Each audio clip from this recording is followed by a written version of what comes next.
So when I do service with customers, I make sure that I'm listening and getting feedback from the entire customer journey, and then working with the internal areas like sales, logistics, customer service to make sure that you are improving the service that we provide to our customers.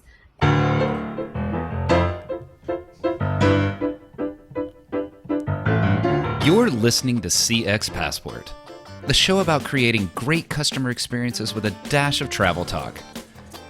Each episode, we'll talk with our guests about great CX, travel, and just like the best journeys, explore new directions we never anticipated. I'm your host, Rick Denton. I believe the best meals are served outside and require a passport. Let's get going. For those of you who enjoy an adult beverage, are you familiar with Stella Artois, Budweiser, Modelo, Skol? Those are just a few of the brands under a brand you may not know as well, AB InBev. Beyond beer, this beverage company, through its global subsidiaries, provides some of the most famous brands and beverages to consumers worldwide. If you've ever had anything to drink, adult or otherwise, you've likely enjoyed a brand from this company. So what would it mean to drive customer experience for something so incredibly visible? Think about this title, Global Customer Satisfaction Manager. Today's guest, Gabriela Amaral, is exactly that, the Global Customer Satisfaction Manager for AB InBev. In her role, Gabriela helps build digital and physical customer experiences through human-centered research and design.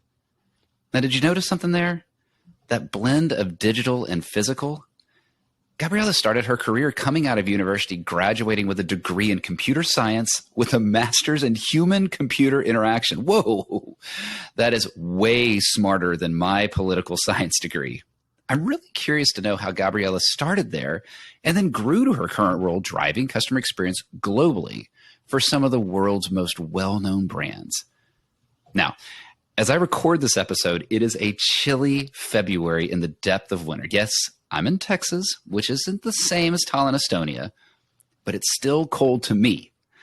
And so today's guest gets to make me a little bit jealous as we head south of the equator to Brazil. There it's not jackets and gloves, it's short sleeves and swimsuits.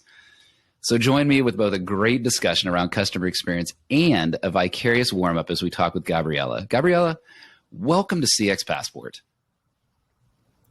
Thank you. It's a pleasure to be here today representing Brazil and talking a little bit about customer satisfaction in ABI.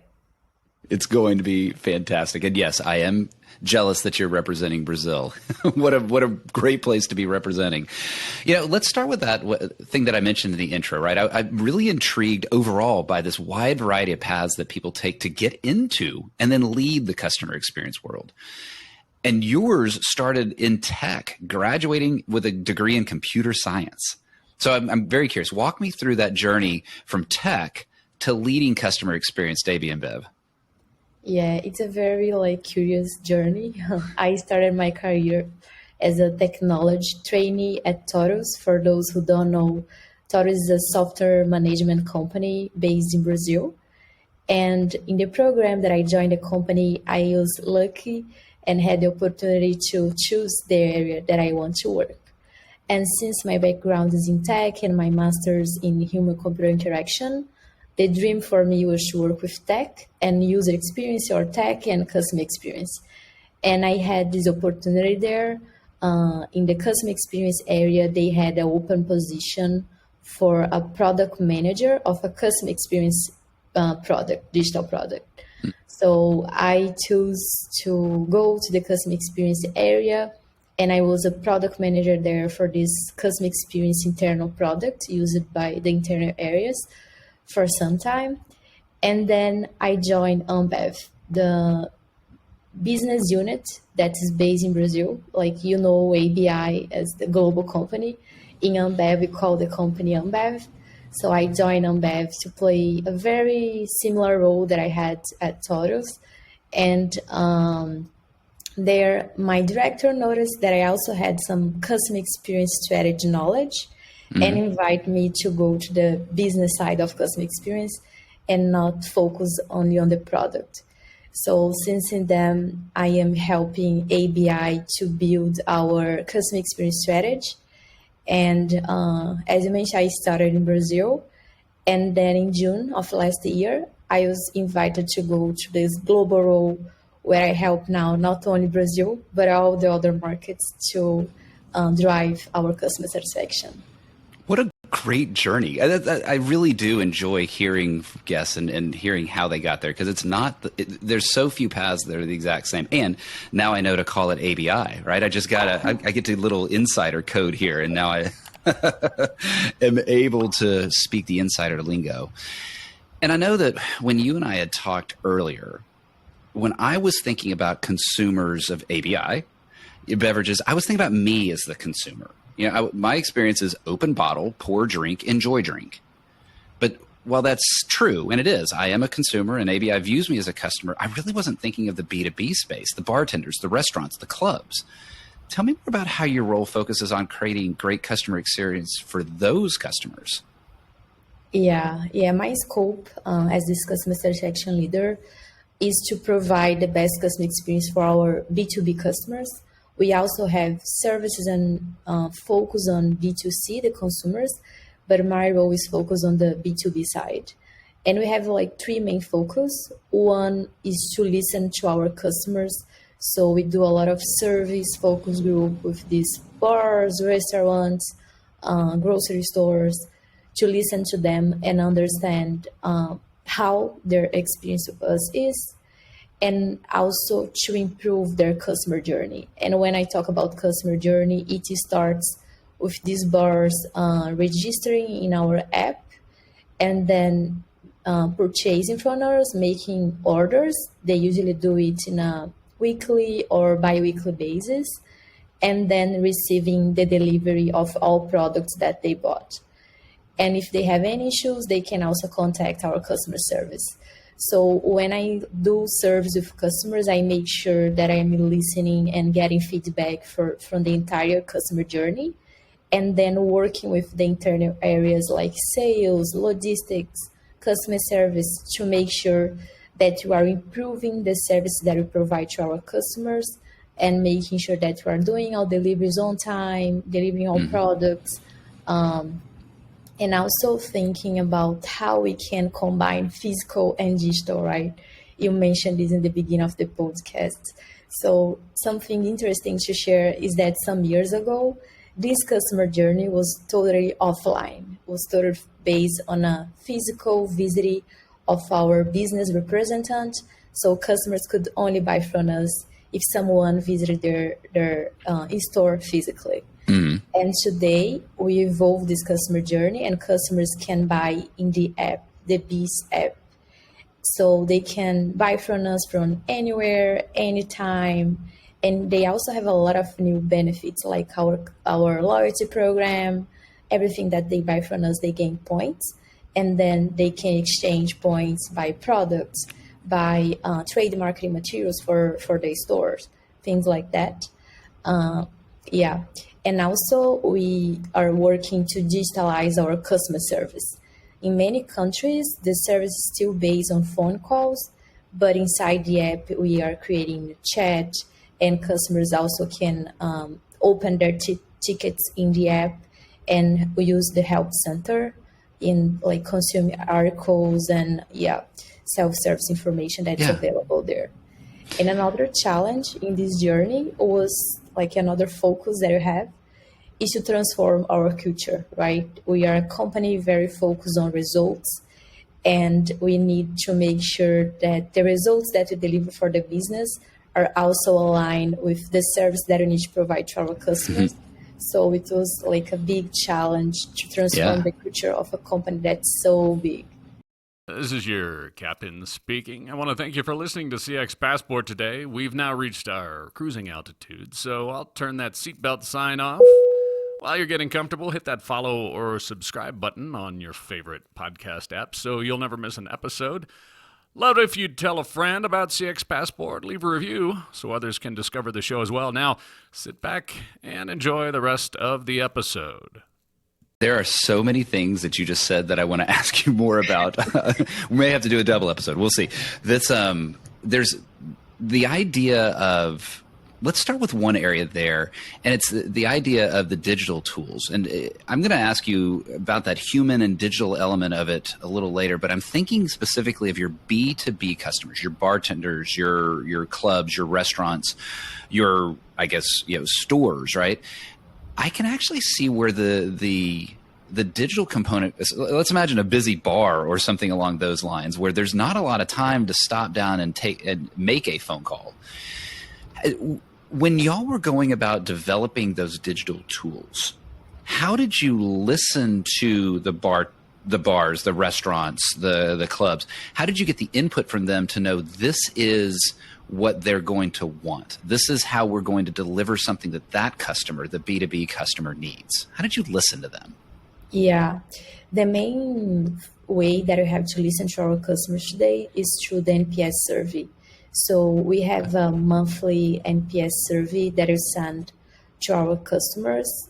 Of course, we have quarantine rules and we follow all the recommended methodology. But we have a monthly survey and results that we run globally for all markets. So Okay. I have like global NPS results and also results by market. And in the way that we conduct this survey, we know what are the main reasons for promoters and also the main reasons for detractors and passives. So we have like a Pareto of problems and also Pareto of things that customers are happy with us. And for those like reasons that customers are not happy, and we have two ways of solving the problem. One is like using this information as an input to prioritize our product backlog, our app backlog, and also to work with the internal areas of the company to make sure that we have projects to solve the root cause of the problems. Because the problem sometimes are related to the app, other times they are more related to structural problems like logistics, for example. Right. Well, what fascinates me about what you just said there is there's a lot of times that there'll be a discussion. Okay, so I understand that we do customer experience for B2C, but how do we do customer experience for B2B? Well, the exact same way, with some little different flavors. But what did you do? You just described you listen to your customer and then you act upon what you hear. And I enjoyed getting that B2B perspective, and I've enjoyed getting that from other guests as well. When we realize at the end of the day, all of these B's on both sides of B2B are just humans, and humans have the same desires, wishes, and dreams, and want to be listened to and then acted upon what you hear. You said something else in that. I told you there were several things that you'd already given me that I'm like, oh gosh, I want to pull at that thread. And you talked about listening globally and even how you evolved from your Brazil role to a global role. That's giving you this exposure to this wide set of countries that are beyond the borders of Brazil.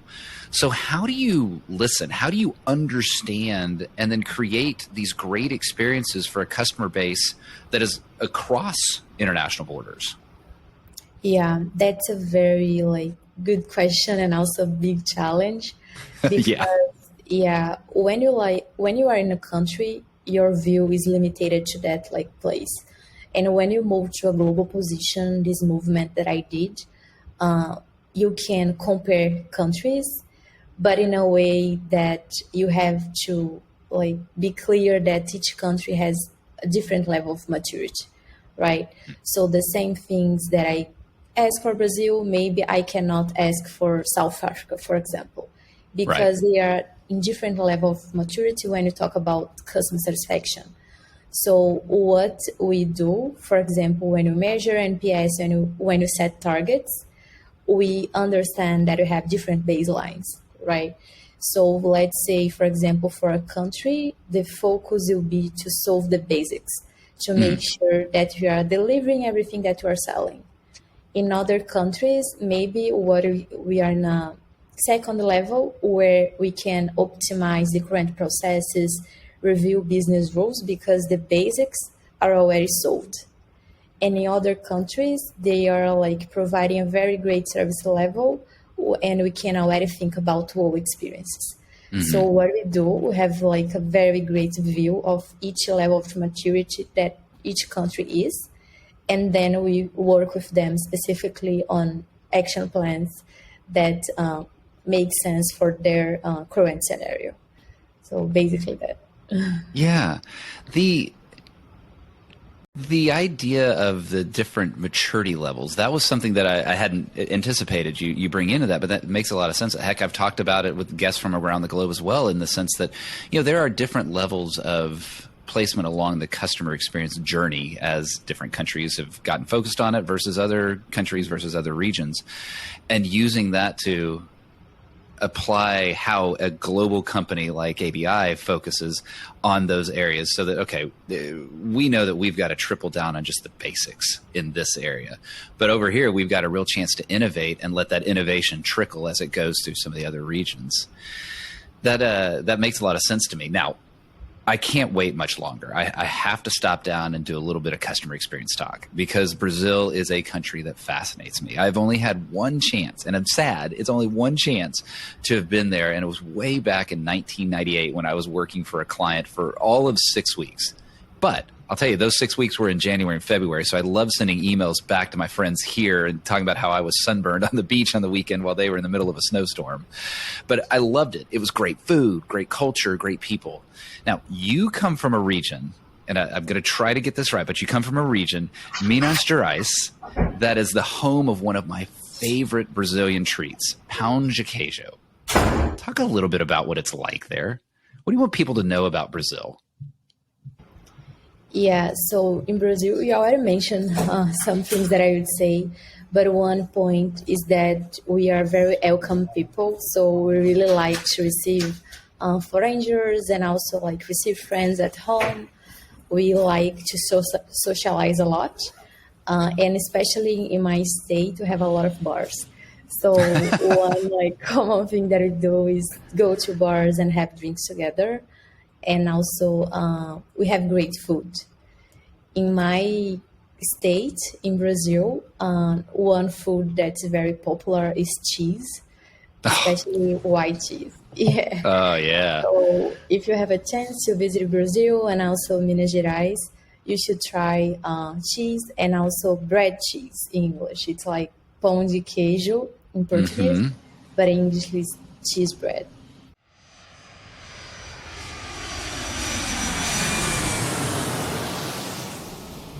Gabriela, little change of pace here. Now, for me, a flight, so from the Dallas-Fort Worth region, and I don't think a lot of folks really realize this, it's actually further for me to get to a city like Sao Paulo than it is London. I was really surprised to know that it was a longer flight from DFW to Sao Paulo than it was DFW to London.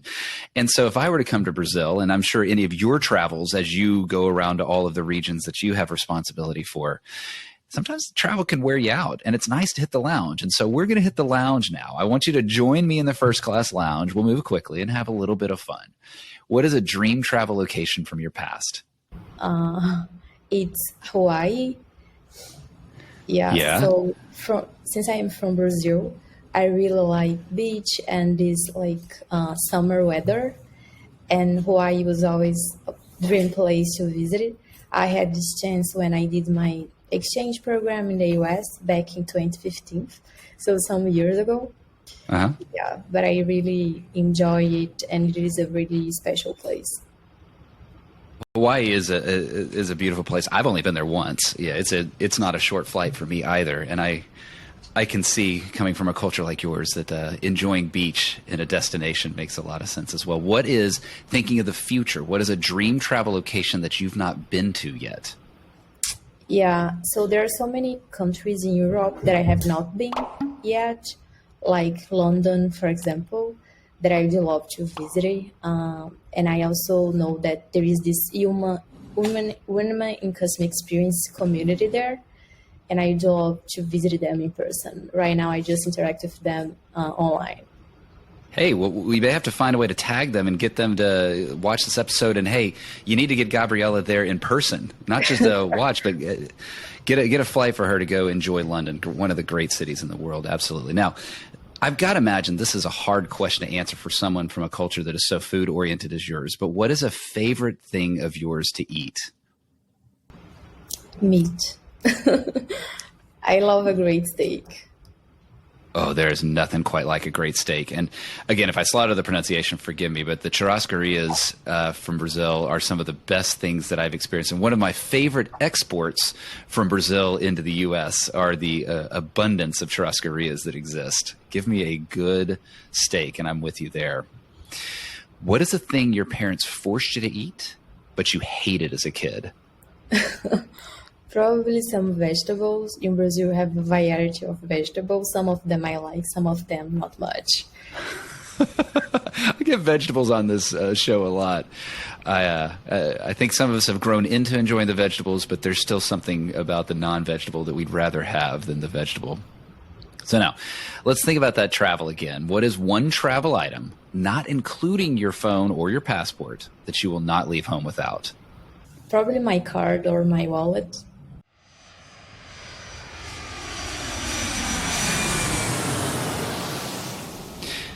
Gabriela, I love the practical element of, if I'm going to travel, I need my card. I've actually said that when the family is in the midst of packing and we're stressed about packing. And I remind not only my family, but myself that if I've forgotten anything, the only actual fundamentals that I need are my passport and a credit card. So as long as I've got my passport and the ability to pay for something that I forgot, we don't need to worry about the packing stress. So I love the practical nature of that answer. Let's talk about something that you said in that question. Again, another thread that I wanted to pull out. You talked about how ABI is a business results-oriented company. And let's be honest, many companies, that's why they're in business, right? To create business results. And I fundamentally believe that customer experience is a way to create those business results. But it takes a bit of a culture reorientation at a company like that. How have you done that? You mentioned driving that forward, but how were you that driver to create this customer-oriented culture there at ABI, especially when it's something that's so business result focused? Yeah. So when we decided to focus on customer experience, we started measuring NPS because we were very focused on data, and we needed to understand the stage that we are and like the journey that you need to follow. And we also noticed that if we started to talk about NPS with our employees, they would not even know what is this metric and why we're measuring it, why this is a focus now. So we understood that we need to make clear for all employees that customer experience is a focus, and we are now we have to look not only on sales results, but also how we are providing the service that we are providing to our customers. And when we had the high leadership align about that, we created our strategy. It was basically a lot of things, not basically, but a lot of initiatives. So we trained the whole company, all levels of the company and areas, for them to understand this new phase of the company. And we also created a ambassadors program, CX ambassadors program. Okay. Mm-hmm. Yeah, which has two main goals. One was to have other people in other areas of the company multiplying the customer experience knowledge in their area and representing customers there. And we also, another goal of this program was to make sure that we had other employees of the company working on projects to improve customer experience, small projects to bring short-term results. There are two things in there. The whole thing really captured me, but the two things that I really loved in there were the ambassadors. I think that's such a great idea, and would be intrigued to even know more about that. And then the idea of, hey, let's get other people involved in the customer. So it's not just this little customer experience team doing it by themselves, but rather an entire opportunity for folks outside of that team to be able to do something in the customer experience space. Sort of approve it by doing it. And I've seen great success there. I can see how that would move the culture forward in a results-oriented company. Let's go back to your customer experience origins in tech. And it too is related to something that you'd said at the beginning as well, and that is that human, that digital. With your origin in tech, with tech and your evolution into digital, there's times that I think we may have over-indexed on the digital side of things, especially through the pandemic and the like. It was important, but I think we've over-indexed. it's important to keep that human in CX. So how do you go about blending both that digital and the human in customer experience in your world? Yeah, so one way is combining, uh, working together with the technology team, right? So us as the customer satisfaction team listen to the customers, get all this feedback, and then we connect with the biz app team to make sure that the backlog of the product is being prioritized accordingly to what you add value to our customers. This is one way. Another way is when we work with the areas of the company, many of the solutions to solve the customer's problem, they are technology related. So let's say in order to give visibility for our customers of the order status that they buy in the app, we need behind that technology for the delivery team. We also need technology for managing the products stock that we have in our company. So many of the solutions to the customer problems, they have a technology project related to it. And me, with this background, makes everything easier because I can navigate in both business and tech sides of this project. That absolutely helps. Um, Gabrielle, I joke with people that I mentioned my poli-sci major, so clearly you were running laps around me from a difficulty perspective with your major. But my first job taught this poli-sci major how to code. And I didn't do much coding before. It was incredibly helpful to have that digital exposure, though, so that I could understand that in the context of business, in the context of humanity, and you bringing those two worlds together, I can see how that'd be valuable. I want to close out with a wider view. So not an ABI view, but customer experience, it's not a new idea in Brazil. It's kind of a culture that's focused on experience. A former CX Passport guest, Laís Porto, she talked about how the Brazilian experience, the culture is just all about experience. You even described it when you were describing sort of the vibrancy of what folks do for fun and in their free time. It's at the core. And so given your experience, given your role now, how are you helping grow the overall Brazilian customer experience focused culture for the future? Yeah. So in addition to working at ABI, I do a lot of projects related to customer experience. I have a mentoring program called CX Leader, where I help other companies and also other individual people to like with their challenges in customer experience. And I also have a new online course. It is available only in Portuguese, but it's a new course to help people to build their CX area from zero and create a strategy and a plan to implement customer experience in companies. That's awesome. I did not know that you had that course out there. So when we talk afterwards, I'll get like the link to that. So for any of you out there who actually, sadly, I only know like, bom dia. I don't know a lot of Portuguese, but if you know Portuguese and want to learn customer experience, I'll get a link to that down in the show notes there so that you can get access to that. And I love how you're mentoring the next generation of customer experience leaders, right? Those of us that have gone before, helping those pull those that are new in their journey forward. Gabriela, I've enjoyed talking with you today, and I imagine there's others that would want to know a little bit more about your approach to customer experience, ABI, and now this course as well. If folks wanted to get in touch with you, how can they connect and learn more? Yeah, so you can connect with me on LinkedIn. You can find me as Gabriela Amaral. And also in my Instagram account, which is Gabriela Amaral.cxt from Customer Experience and Technology. All right. Well, listeners, as always, it's down in the show notes. Scroll down. It'll be right down there for you to have a look at and a click and get to know more about the customer experience in Brazil through Gabriela. Gabriela, thank you so much for talking with me today. I've learned a ton, as always. I've become jealous because of thinking about Brazil and how wonderful it is there. And you've given me inspiration to head back to Brazil again. I really appreciate you talking with me on CX Passport today. Thank you so much. Thank you. It was a pleasure to be here representing Brazil. I hope you all have the chance to visit the country sometime. Thanks for joining us this week on CX Passport. Make sure to visit our website, cxpassport.com, where you can hit subscribe so you'll never miss a show. While you're at it, you can check out the rest of the EX for CX website. If you're looking to get real about customer experience, EX for CX is available to help you increase revenue by starting to listen to your customers and create great experiences for every customer every time. Thanks for listening to CX Passport, and be sure to tune in for our next episode. Until next time, I'm Rick Denton, and I believe the best meals are served outside and require a passport.